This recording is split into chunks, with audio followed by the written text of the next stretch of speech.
जय जोहार।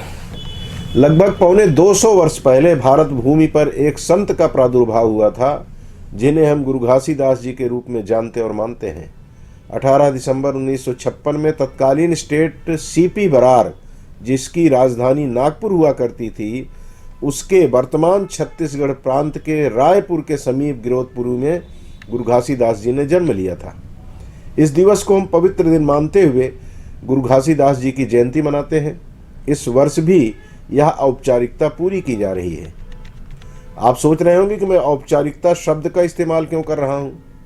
इसलिए कि जिस महान संत ने कुप्रथाओं, अंधविश्वास, छुआछूत, ऊंच नीच के भेदभाव को समाप्त कर मानव मानव एक समान का उद्घोष किया था, क्या हम उसमें से एक भी गुरु शब्द पर अमल कर रहे हैं?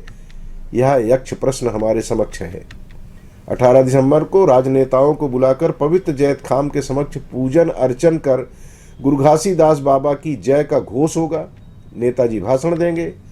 भाषण का सार होगा कि गुरु घासीदास बाबा ने मनखे मनखे एक समान यानी मानव मानव एक समान का जो उपदेश दिया था, उस पर पूर्णतः अमल करने की जरूरत है। हमेशा की तरह करतल ध्वनि से नेताजी के भाषण पर स्वीकृति की मुहर लगाई जाएगी। बाबा को समर्पित कुछ गीत गाए जाएंगे, पंथी नृत्य होगा, भोजन की व्यवस्था होगी, लोग उसका रसास्वादन करेंगे और फिर अपने अपने घर लौट जाएंगे। सवाल यह उठता है कि क्या बाबा गुरु घासीदास सिर्फ सतनामियों के गुरु अथवा पथ प्रदर्शक थे? उन्होंने सत्य, अहिंसा, दया, प्रेम, करुणा, सेवा, परिश्रम, परोपकार का संदेश दिया था। वह बाबा की जयंती पर सिर्फ स्मरण करने के लिए था क्या? बाबा ने जो निर्देश दिया था, समाज के पुरोधाओं ने क्या उस पर अमल किया, ध्यान दिया? कल्पना कीजिए कि राजाओं महाराजाओं का कालखंड, मुगलिया सल्तनत की टंकार, अंग्रेजों के हुक्म पर भारतीयों को कुचलने के लिए भारतीय गुलामों के ही हाथ हमारा संहार कर रहे थे। समाज में ऐसे लोगों की तूती बोला करती थी जो कहते थे कि सनातन धर्म की नींव ब्राह्मण, क्षत्रिय, वैश्य, शूद्र की अवधारणा पर टिकी है। सारी व्यवस्था को कर्मगत की बजाय जातिगत बना देने वाले समाज को दिशा प्रदान कर रहे थे। जिन्हें आज दलित कहा जाता है, उन्हें समाज में कैसे तिरस्कृत भाव से देखा जाता था, उसे जानने के लिए 70 वर्ष के अधिक आयु के लोगों से उनके अनुभव के आधार पर जान लीजिए, रोंगटे खड़े हो जाएंगे। आज हम गुरु घासीदास जी के जन्म के वक्त दलितों के साथ होने वाले अन्याय की कहानी पढ़ते हैं, फिल्मों में देखते हैं तो हमारा सर्वांग कांप जाता है। कल्पना कीजिए कि कैसे सहा होगा लोगों ने इस सामाजिक व्यवस्था को। इस कालखंड में साहित्यकारों ने जो लिखा है, जो आप बीती लोगों ने बताई है, उसे सुनकर हमें समाज के अत्यंत पिछड़े लोगों से सहानुभूति तो होती है, लेकिन करते कुछ नहीं। यह भी कह सकते हैं कि सामाजिक व्यवस्था के कारण कुछ कर या कह नहीं पाते। एक शायर हुए आदम गोड़वी, उन्होंने लिखा था कि आइए महसूस कीजिए जिंदगी के ताप को, मैं चमारों की गली तक ले चलूंगा आपको। ये इस 2 लाइन में बहुत कुछ छिपा हुआ है, उसका अर्थ आप समझ रहे होंगे। ऐसे ही कालखंड में बाबा का जन्म हुआ। उन्होंने एक नई राह समाज को दिखाई। उस राह पर चलने वाले सतनामी कहलाते हैं। सिर्फ यही सतनामी बाबा की जयंती मनाते हैं। अन्य समाज के लोग सिर्फ औपचारिकता निभाने जयंती स्थल पर चले जाते हैं।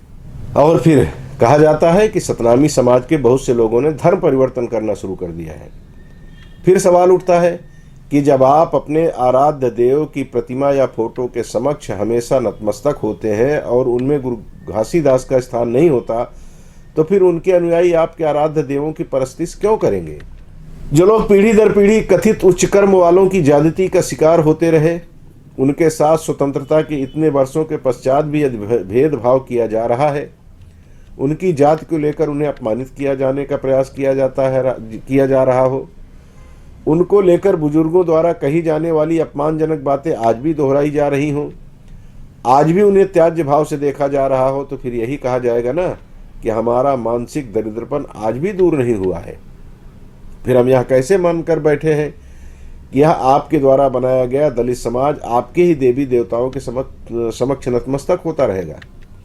आज भी हम खुद को क्षत्रिय, ब्राह्मण, वैश्य, शूद्र के बंधन से आज़ाद नहीं कर पाए हैं।